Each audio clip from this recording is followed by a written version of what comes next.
How to adjust the auto return home altitude on DJI Mini 2 SE. And okay guys, sir, in your remote and your mobile phone screen, okay, tap the 3 dot on the upper right side on your screen.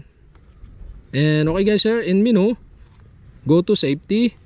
In safety, go to flight protection section, and you can see here the auto return home altitude on this menu.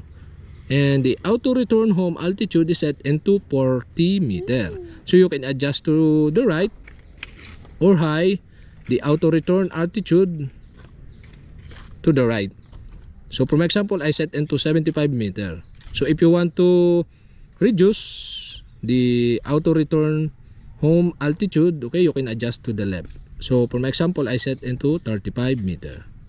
And that's it. Okay, we have successfully adjusted the auto return altitude in DJI Mini 2 SE.